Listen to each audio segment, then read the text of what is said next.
going on here, Pete? Oh, I'm live. Oh my God.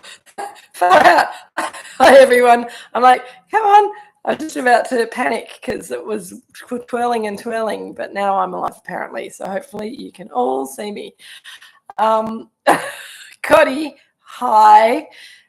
And John, yes, Uncle Roger is pretty cool.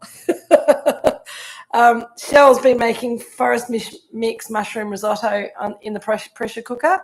I'm typing under pressure, as you can see, not doing very well. Hello, Craig. How you going? All the Goodman family. We've got, and everybody else. Hello, Fiona. Hello, David. Who else haven't I said hello to? I think, who was there right at the beginning? Paul and Ross, hi! And Peter and Karen, hello. Hi! And Peter and Karen, hello. Is that Jeff and Sue? Hello. There goes Peter. This is absolutely going to be a silly wine chat. It's all crazy. We've got humans going everywhere. We've got dogs going everywhere. Polly's being a very good girl. She's gone back to her bed to listen. Hello, Lines. How you doing? To listen in. So, just so that you're, and they were going to, a couple of them were going to sit in on it, but they've all got excited about seeing each other. So I've got my cousins, Rachel from New Zealand, and my cousin Sarah, who lives in Italy with her husband Roberto and their son Lucio. Jill and Richard, Peter, Beck, Gwendal, and Maddie are all out in the courtyard or the cellar door, and they're making pizzas while I talk to you. Hello, the Dye household. Lovely to see you guys. I think Lines is feeling better. She's got a very sexy cough though still, so that's pretty cool. Hello, Sarah, and all the tricks. Good to see you. It does feel like looking through the window in Romper Room. It's pretty crazy. I said to them, get out. So they've all gone next door. Maybe someone will bring me some pizza, maybe not. But the important thing tonight, hello, Andrew and Alison, you're back. How wonderful to see you. Welcome, welcome. Right. It's all about the wine tonight. None of this silly wine and food matching, although I hope that you have got some yummy snacks as well.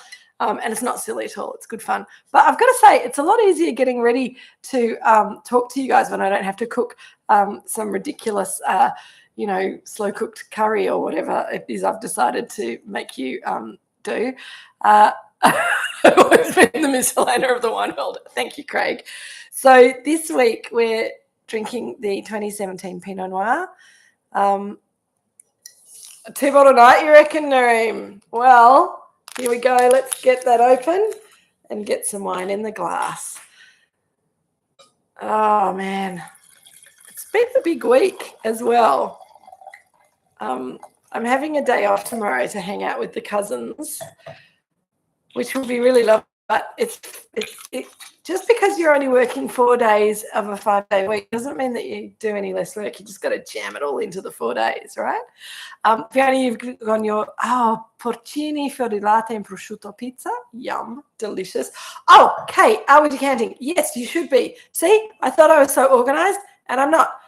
Wait right there.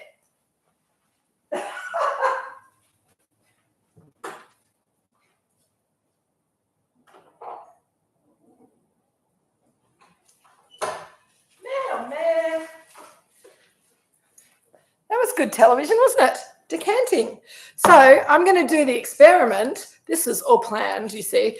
I'm going to decant. You did not misread the email, Shell. I was being a bit cocky. I thought I was all organised and I forgot my decanter. I think I said to you about in 3 different emails. I'm not sure whether it needs it, but it's always not a bad idea to give it a little decant. Hello, Zach and Jack. You decant. So I've got some in my glass that wasn't decanted. Needs a decant, I reckon. Here we go. And if you haven't drunk out of a glass, you can just stick it in the decanter. That's a double decant. Here we go. Here we go. Take 2. Right, wine in glass. Maybe I just needed a glass of wine. Bottle 2 might get decanted, Nareem. Excellent.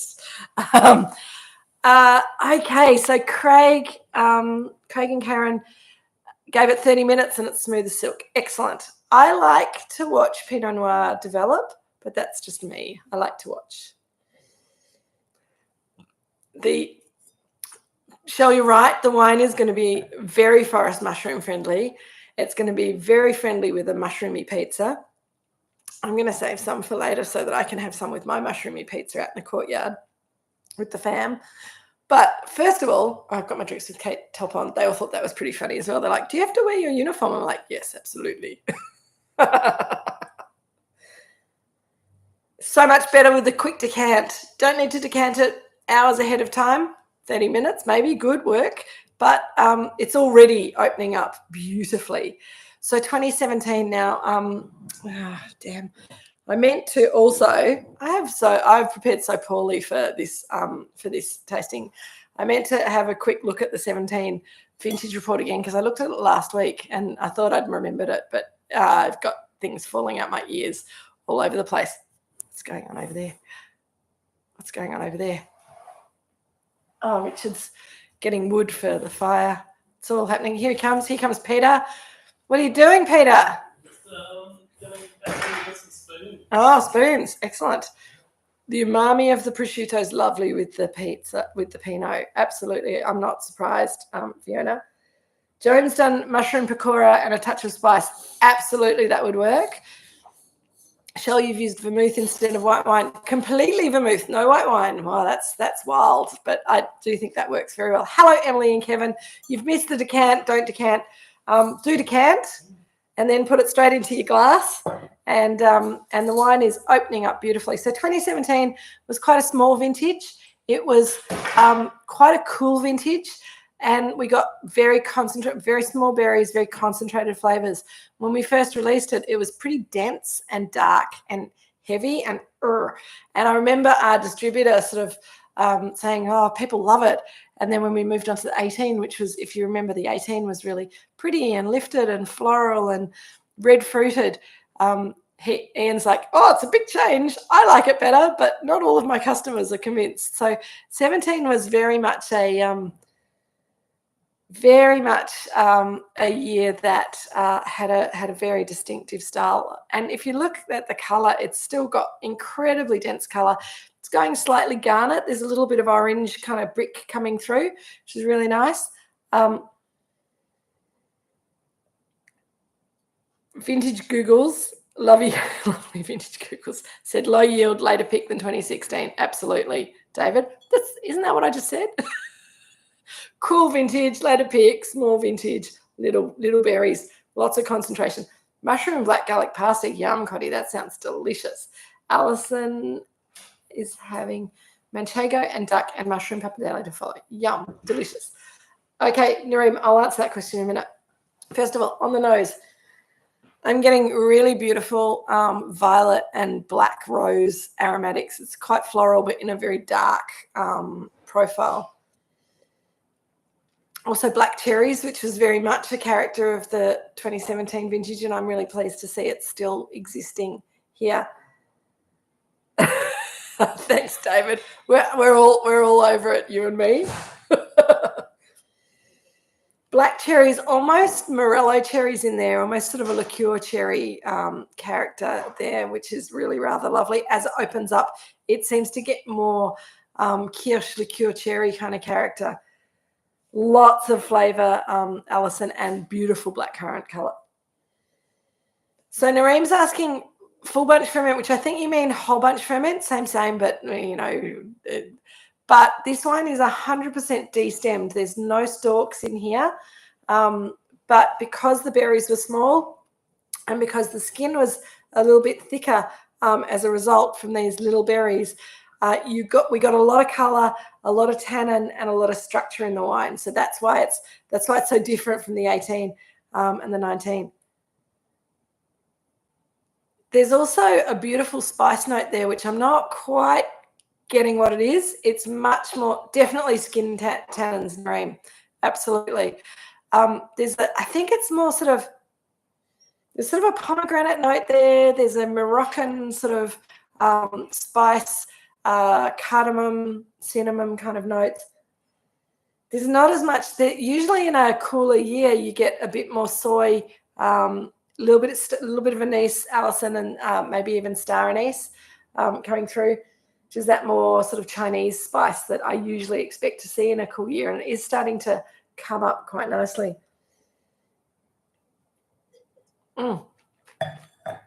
Connie Craig's asking how you treat your black garlic. Do you fry it out or just mash it and add it at the end? I'd be interested to know that as well, because I get a little bit nervous about black garlic, even though I've had a play with it over the last couple of years, thanks to you. I like it added in sort of towards the end of the process rather than cooking it out at the beginning. But I'm not sure if that's right or not. On the palate, this wine's still really closed and really structured, and I think it's very much of all of the weeks to say don't worry too much about the food match. I think this is a wine that really needs food. It's got lots of tannin, it's got lots of structure. It is going to open up and soften out a little bit with some time in the glass, but straight out of the bottle into the decanter into the glass, there's a lot of structure going on there. I'm just have a little sip of my water to cleanse my palate.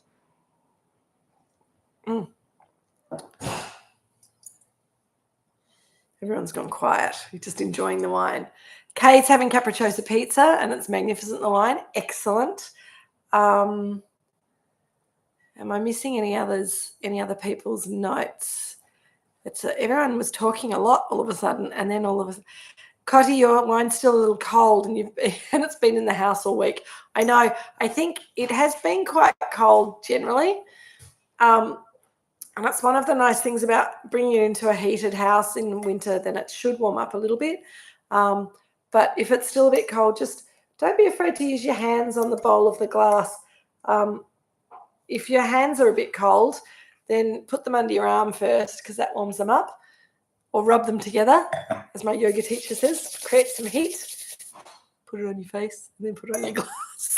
I always get hot in the face, so I get more heat from my face than from rubbing my hands together to warm it up. But your hands, particularly if you haven't got mushroom and oil and stuff and cheese all over your fingers, just putting your hands around the glass is a nice way to open it up, let it breathe a little bit. Linda's having Peking duck from Moorooduc, going beautifully. Mr. Miyagi them, absolutely, Fiona. And all of a sudden, more violet, the black cherries coming through. Here's Roberto. Roberto, ciao. We've got family everywhere. Roberto is my Italian cousin. I've got my French brother-in-law here. They're all here doing pizza out in the courtyard. Clap twice and rub. They're all here doing pizza out in the courtyard. Clap twice and rub. Absolutely, David. I'm getting more spice coming through now that it's warming up as well. But it's softer, and I think that's Craig, you were saying that you had it in the decanter for half an hour and that it got really silky, and I think that probably helps. Nareem, now you're getting into slightly dangerous water. I do think if you're high-level decanter manipulator, Nareem's suggesting put your decanter in a sink of hot water for a minute or two to bring it up a few degrees, and you can absolutely do that, but don't forget the wine and don't make the water too hot, because it would be dreadful to crack the decanter if you've got cold wine in a glass decanter and then you put the glass in hot water. If the water's too hot, the decanter might crack and you might cry. I would cry. But that's quite a good way to do it. Certainly don't do the pouring hot water from a boiling kettle over the top of the decanter or anything like that, because that's really asking for trouble. But as long as you're sort of sensible about it, then go for it. Right. It's nice for it to have a coolness to it. It's more refreshing that way. It sort of slips down more easily. Leave it and becomes mulled wine. Absolutely, no. Chuck a few cloves and some cinnamon sticks in. Absolutely. Yes, Peter keeps saying, "Oh, when are we going to make mulled wine again?" And I said, "Oh, you can make mulled wine whenever you like. Whenever you like." I feel like I've got too many delicious wines to try in my life to waste them on mulled wine. To waste them on a glass of mulled wine. Fiona, with the food, you're getting a lot more meaty flavours from the wine. I think that makes total sense. I think that the food, particularly if you've you're having a pizza. It's got prosciutto on it, which is salty and oily, and you've got mushroom and cheese, which is also be lots of umami and some oil. There's always some nice olive oil on a pizza, and those characters in the food will be sort of softening out the fruitiness and bringing up the meatiness, which is rather lovely. Jeff and Sue are having Torino Manchego. That sounds pretty nice. Tannins are softening with air, making it more approachable. Absolutely. And having it with the food makes it, I would imagine, would make it more approachable as well. I forgot to tell them to bring me a pizza when I was sending them all out of the room, so I guess I'll just have to go forage for myself later. The interesting thing about this wine is that as it kind of opens up and unravels a little bit, it unravels in a very beautiful way. It's certainly not falling apart. And one of my sort of mental images that I get from a wine like this is when you get a rosebud and it opens up, then it goes through a phase of being very beautiful, from being quite closed to being quite open before the petals start falling off and going brown. There's Richard with his head torch on. Richard, say hello to everyone. Hello, everybody. Oh, he's zooming through. Too busy to stop. It's crazy out there. I think we're in the calm. We're in the eye of the storm here. What was I saying? I've completely forgotten what I was saying. Oh, well done. Well done. He needed the pizza chopper in half. There it goes. Very busy. I've completely lost track of what I was saying, so if anyone can help me, or if there are any questions. Got any bread, Nareem? Got ant bread. I think you mean any bread. Your typing is as good as mine, Nareem. You missed out on my very bad typing at the beginning of the session. Rosebuds. Thank you, Craig. Oh, my God. So you've got a wine. It's a rosebud. It opens up slowly, and it looks beautiful when it's here. It looks beautiful when it's here. It looks beautiful when it's here. It looks really amazing when it's full blown, and then the petals start falling off and it becomes less beautiful. Wine is a little bit like that, and when it's young, it's the rosebud, and it's really tight, and it doesn't show you a lot of what it is, but it's quite lovely in and of itself. When it gets more open, then you see it go through phases of opening up with a decant and with more air in the glass. And if the wine gets better and more interesting over time, then it's still more of a rosebud than a fully blown rose. Whereas if it gets less exciting after it's been in the glass for a while and it falls apart, then you know that if you've got a few more bottles in the cellar, you want to drink them quickly rather than leave them for longer, because they're not going to get any better. They're on the edge of the end, and they can still be beautiful when you open them up, but you don't want to muck around. You want to get on and drink them.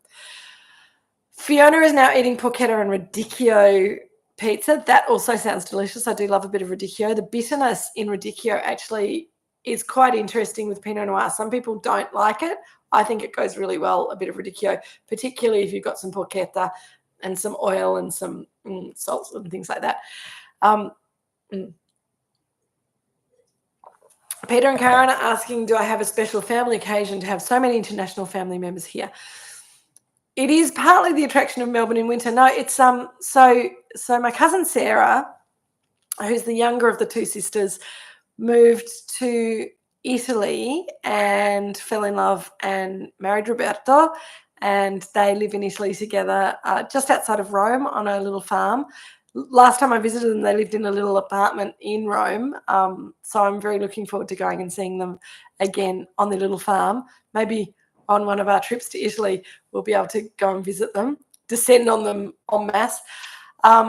And Roberto, her husband, is very interested in wine and cheese and honey and olive oil. So they make a lot of those things themselves now. So Sarah and her older sister Rachel grew up in Tasmania. Rachel now lives in New Zealand, and they haven't seen each other for 5 years, living on opposite sides of the world. So Sarah's husband Roberto retired earlier this year, and so Sarah took the opportunity to bring all the family her husband and her son to Tasmania for a couple of months, and Lucho's been doing school in Tasmania. And this is the end of their holiday. They're going back to Italy I think they're flying out on Saturday night. So Rachel came over to see them, and Rachel spent a lot of time with our family when she was just out of school. She did her study in Melbourne and lived with us for a little while. So it's just lovely having them all here. My sister married a Frenchman, so that's why we've got the French side of the family here as well. So we've all just kind of come down. They arrived earlier this afternoon, and everyone's kind of come down to say hi to Sarah and Rachel. We don't see them very often. So it's just really nice. And I said to them, look, I could have cancelled Drinks with Kate, but I got to see my peeps. So for half an hour, you guys can go and entertain yourselves, and we'll talk about Pinot Noir. So, so there you go. I agree, Jeff and Sue, that I should request pizza or I might miss out, but I don't think so because Dad's made enough pizza bases to keep everyone eating for a while. But Beck and Gwendol have to head off at 7 o'clock, so they thought they better start making the pizzas before I finish Drinks with Kate rather than afterwards. It is lovely, David, and we will enjoy each other. They're staying, so all the cousins are staying at my house tonight, and we're having the day together tomorrow, and we're coming back here for another family dinner, I think just with Jill and Richard tomorrow night. But yeah, no, it'll be lovely. We don't get to see each other enough. And yeah, Jill is on fire, being the hostess with the mostest. Absolutely. Alison, I think that the cherry is the main core bit of this wine. It stays as the wine opens up, and the sort of the spice and the slight herbal notes kind of all kind of spin off. We get left with that lovely core of cherry fruit in the middle, and it's really lovely as it opens up and softens out. Really delicious, almost velvety on the nose and on the palate. God, do we have a collective noun for the gathering? Not really. The girls are from Dad's side of the family. And Dad's older sister, Margaret, who is the mother of Rachel and Sarah, now lives in Hawaii. And we saw her briefly about a month ago because she came out to see Rachel. Rachel's had some not very fun excitement in her life over the last year. So we've all been kind of keeping in touch with her. And so, yeah, so Margaret came out, and now Rachel and Sarah here, and it's lovely because I love my girl cousins. They're beautiful girls. I've got some lovely boy cousins on Mum's side of the family who I love as well. Maybe one day you'll get to not meet them when they're here for pizzas. It'll be a Big Mac, absolutely correct. Except they're not Macs. They're they're not Macs because their mum didn't keep the McIntyre name, so they were Morgans, but they both have been married since then. I don't know what surname they've decided to keep these days because there's been a bit of change. And anyway, it's all the McIntyre family for sure. And there's no doubt in my mind that either tonight or tomorrow night, Dad will get his guitar out and there'll be a bit of singing and carry on as well. Mac and Schloss. Thank you, Kay. I think that's right. I'm driving everyone back to my house, so I'm the only one who can't get sloshed. So that's a bit mean, but anyway, I'm fine. So what else do we have to say? Once a Mac, always a Mac. Absolutely, Karen. Yeah, I think a mess at Moorooduc. Absolutely, put it on the gram. We'll see how we go, Shell. We'll see if there are any good photos on then it'll definitely be on the gram. I've got to be careful though because Beck's daughter Maddie, who's 8, not allowed to put her on social media yet. So we have to wait till she's grown up. That's one of the family rules. So I've got to stick by them. We also have August is a very exciting month because Rachel and Sarah had their birthdays in June and July. There's a lot of McIntyre birthdays in August. So just reminding you guys that Kate's about to click over another year next week. So next time you see me, I'll be a year older. And also my beautiful niece, Charlotte, who won't be watching tonight, but cheers to you, Charlotte, anyway, who I went to France with last year, is turning 17 on Saturday, which is outrageous. Oh, Richard and the guitar, Fiona. Okay, no worries. We'll get onto it. Thank you, Fiona. But yeah, it's there are a lot of Sargent birthdays in August. August's a great month to have a birthday. I'm not sure if it's late August, then it could be Christmas sex, because it's eight months. Yeah, it's the 8th. So end of December. Yeah, that makes sense. Christmas sex. I'm a bit early for that, but anyway. Craig, what? Peter on the wheels of steel. Yes. No, he's not pulling out the wheels of steel. Yes, thank you, Jackie. Let's get back to the wine. It is a dark one, lots of cherry. It's not, so there's no stalks in this one. There's no stems. It's just because it was a very, thank you, Nareem. Exactly, Alison. It doesn't have any whole bunch, but because of the vintage 2017, it was a cool year. It was a small vintage, and we had very small berries in the bunches. And that slightly herbal note probably comes from that cool vintage. Maybe some slightly green pips in the thing, but we also sorry, I just kicked the table. That was very unprofessional of me. With RD stemmer in a year like 2017, some of the bracts, the green bits that the grapes are stuck onto, do come off because the bunches started to shatter a little bit because it wasn't the best structure of the bunches. So there probably is a little bit of stalk in there, despite the fact that it's 100% de-stamped. Vineyard makeup. Yeah, sorry, Craig. I'm just like, what? So this one has got McIntyre Vineyard, Garden Vineyard, and Robinson Vineyard in it. But the Garden Vineyard in the estate wine we make differently from the Garden Vineyard that goes into the single vineyard wine. It's the only wine that we have to decide which fruit goes where at the very beginning of our winemaking process, because the Garden Vineyard fruit that goes into the estate wine is 100% de-stemmed. Grapefruit lipstick. What? I don't understand, David. Coddy, the potential aging for this wine. So I think the wine looks pretty good now at 7 years of age. I had to do that maths very slowly. But anyway, 7 years of age, it's looking pretty good. I always like these wines at sort of 8 to 10 years of age. I think it might even go a bit longer, but I think probably it's in a pretty good drinking spot right now. And I think for the next, it does seem more savoury now. So it depends what you're looking for. If you like a bit more sweet fruit, then drink it earlier. If you like more savouriness, it's going to get more savoury with more age. The cherry's going to kind of reduce a bit more. It'll become more sort of dried cherry rather than fresh cherry. And you'll get more of those kind of forest floor characters and the spices coming through as well. So, and I think as it's opened up in the glass as well, it's more savoury than it was when we first poured it, which might be what you were saying, Coddy, compared to when you drank it a few years ago. Definitely a food wine.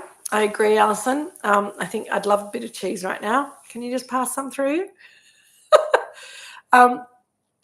Craig, we keep all of our different parcels separate in barrels while they're maturing. So we ferment separately. We ferment all the different. So within each vineyard, we keep different parcels of different clones separate and different ages of vines separate. So the Garden Vineyard has two sort of. Excuse me. It's been a big week. That was very rude of me. Come on, Kate, you can do this. The Garden Vineyard has two separate parts. You've got the house block and then you've got the other block. I can't remember what that's called. the hill block maybe. And they're different ages and they're quite different expressions of the site. I know, Shell, right? I think one of you must have yawned at me and I just yawned back. So we keep them separate, and because we ferment them each batch separately, and then we press them off and they go to oak, then you've got all these little barrel-sized parcels of wine that makes the blending process and the decision about what goes where much more complex when we get to it. So apart from the garden vineyard that we do as whole bunch ferment that either has to go to the single vineyard wine, or if it doesn't work, we often lose it in the Devil Bend Creek. So that's where you might see a little bit of oh God, not going to yawn again. That's where you might see a little bit of whole bunch influence in the Devil Bend Creek, which is, but it's usually like 1 or 2% of the blend, so it's nothing. Everything else gets blended when we make final decisions about prior to bottling for the estate wine. So we lay all the barrels out, and Jeremy's talking about doing that for the Chardonnays next week. We lay them all out on the ground. We taste through the barrels. We go, okay, those ones are the best ones for the McIntyre Vineyard Chardonnay. What have we got left? Is that going to make a good estate wine? Those wines are going to go to the Robinson Chardonnay. Have we got any barrels that we want to declassify to the estate wine? We make sure that the estate wine's good when we do the blend. If it's not good enough, then we have to steal some barrels back from the single vineyard blend, and we then we get everything ready for bottling. So we can have a Drinks with Kate blending session. That would be amazing, Craig. I would love to do that, and I will talk to Jeremy about it and see if we can. That would be something that I would love us to book in really early, so that you can, so those of you any of you can sort of book it in, because we'd have to do it here. I think trying to send blending material in the post would be quite difficult. So I'll talk to Jeremy about when the best time to do that would be, and we'll definitely get that booked in for sure. Cotty, dumb question. There are no dumb questions, Cotty. Oh, I've got 2 dogs. Hello, Tallulah. Hello, Polly. They're both on the sofa together. Hi, Paul. Good girl. Tallulah loves Polly. She thinks she's her hero. Sorry, Cotty, getting back to your question. I love champagne and fortified. I know champagne and fortifieds get blended from different years. Does anyone do that with still wine? So, Cotty, the rule in Australia is that if you put a vintage on the label, so here we've got Pinot Noir 2017, it has to be 85% of the fruit has to come from that vintage in Australia. If you put Pinot Noir on the label and nothing else, that has to be a minimum of 85% Pinot Noir. So there is some wiggle room to lose a little bit of a previous vintage. There's not really a good reason to do it unless you had like huge quantities one year and tiny quantities the following year, and you wanted to hold some back to kind of even it out maybe. But that little sort of 15% wiggle room that you've got means that you can fiddle around. Someone's left their phone in here and it's going off. I'm going to ignore it and hope it goes away soon. I hope you can't hear it. Vintage champagne is different. If you're talking about champagne, non-vintage champagne is blended across different vintages. A vintage champagne has to be 100% from that vintage that it's labelled as. So if you had a bottle of Louis Roederer 2016 rosé champagne, that has to be fruit. 100% of that fruit has to come from the 2016 vintage.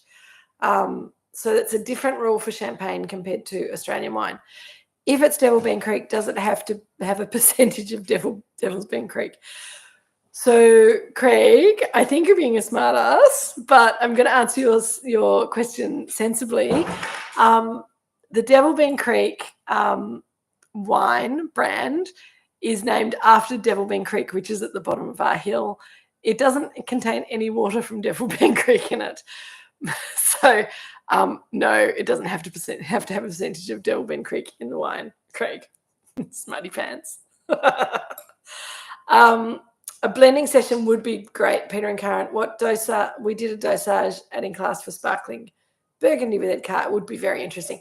I think that sort of blending for sparkling wine.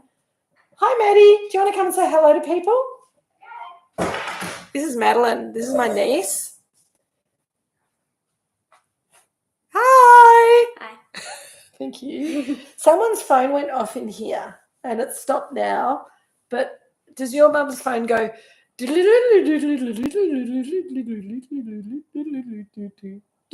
No.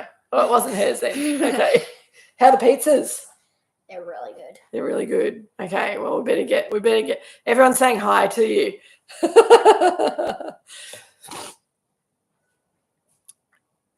Karen, yes, absolutely, very cheeky, Craig. Now, speaking to my Sydney folks before I end this session and go and eat some pizza with my beautiful niece, we have a slight problem, Sydney folk. I have to confess that Kate's stuffed up a little bit because the Mornington Peninsula Vineyards Association is organising a road trip to Sydney on the 20th of August, which is a Tuesday. We're doing a tasting during the day, from 11 till 5, I think, for the trade. And then there's an evening tasting for the general public.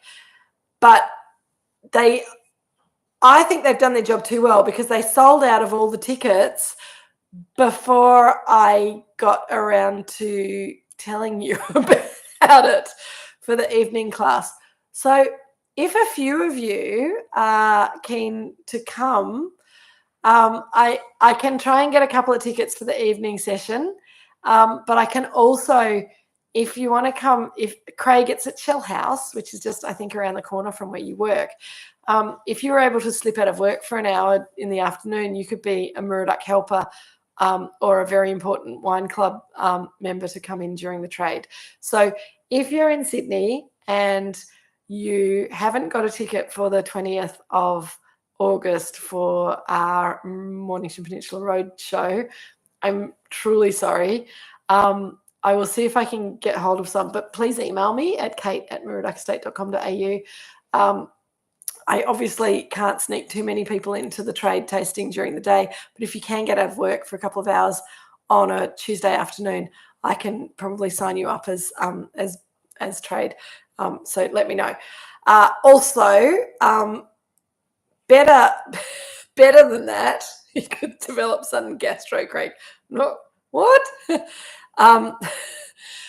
The good news is that I'm staying in Sydney for an extra day to do some work in the trade with my distributors on Wednesday, the 21st of August.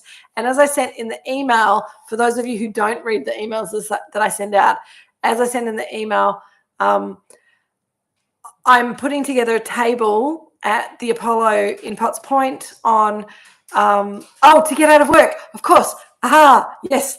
Thank you, Fiona. Best not to go back to work half cut. Oh, well, if you've got gastro, you can't go back to work. Surely you've got to stay away all day. But on the 21st, Wednesday the 21st, 7:30, I'm organising a table at the Apollo. I thought we'd probably go the Greek feast, which is $70 a head. I'll put on a couple of bottles of wine. We'll have some Moorooduc Pinot. We might have some Greek wine just for fun. I've got a few of you have already RSVP'd and said that you'd like to come. If anyone else wants to come along, if anyone wants to fly up to Sydney for the day, let me know. We're booking the table tomorrow. So, hello, Willow. We've got another dog and we've got Jill. Hi, Jill. What have you got? I've got leftovers from the pizzas. She's zipped past. They're all very zippy today. Maddie's the only one who would come and say hello to everyone on Drinks with Kate, Jill. Yeah. Richard wouldn't say hello. You've zipped past. Go back fully cut, more productive. Absolutely great. Good work. Polly. Hi, Polly. Tallulah got hello. Tallulah wants to come up and say hi. Come on, Tallulah, up you come. Up. Come on. Oh, you little spoilt dog. Oh, you guys are crazy. I'm being dog napped now. So anyway, Wednesday, the 21st, Wednesday, the 21st of August, the Apollo, 7:30. You need to let me know if you want to come and sit on our table. Here's Jill coming to say hello. Yeah, I'll come and say hello. Oh, look, you've got pizza on your tummy. I know. Pizza flour on your tummy. Pizzas. Hi, Willow. This is Willow. This is the French dog. She's out of control, aren't you? We've got Frenchies and Italians and Tasmanians and New Zealanders. How's it all going out there? Oh, Are there any stressful, pizzas? to be honest. Any pizzas left? I will make you one. Oh, good, excellent. We're nearly done here. Everyone's saying hi, Jill. So yes, that's my sorry tale of Sydney. I'm very sorry about that, everyone. But email me if you want me to try and get you into the tasting. Email me if you want to come to dinner on Wednesday the 21st. Hello, Daisy. Too many puppies. It doesn't mean nope, David. I've got skills. I've got skills. The flavour profile of the big moments. Craig, I don't know. Jill does love it. Totally. Big M. It's a strawberry Big M for Madeline. Oh, Jill, did you get Emily's email? I'm not sure, Kevin. She's gone, but I'll check. She didn't say anything to me, so I'll check it out. She possibly didn't. She's not very good at checking her emails, the old Jill. Emily, if you sent it to Jill at moorooducestate.com.au, she would have got it. I'll check it. We're all flying to Sydney on the 21st of August, which is a Wednesday. I'm going to be out in the trade with my distributors during the day, so you can go to the museums and the art galleries and the zoo and ride the ferries. And then we're booking a table at the Apollo at 7:30 on the evening of Wednesday, the 21st of August. Okay, that's that. I'm going to love you and leave you because I do love you all. But I'm getting a bit hungry now and I want some pizza. And we're doing another 2017 wine next week, and I can't remember what it is. Is it Chardonnay? It must be Chardonnay, surely. We've got a Shiraz in 2 weeks' time. I think we've got a Chardonnay next week. I will send you an email with a wine and food match. I think that 2017 is a lovely to be exploring. It was lovely to explore the Pinot with you guys. I'm going to go. See you soon. Take care. Cheers.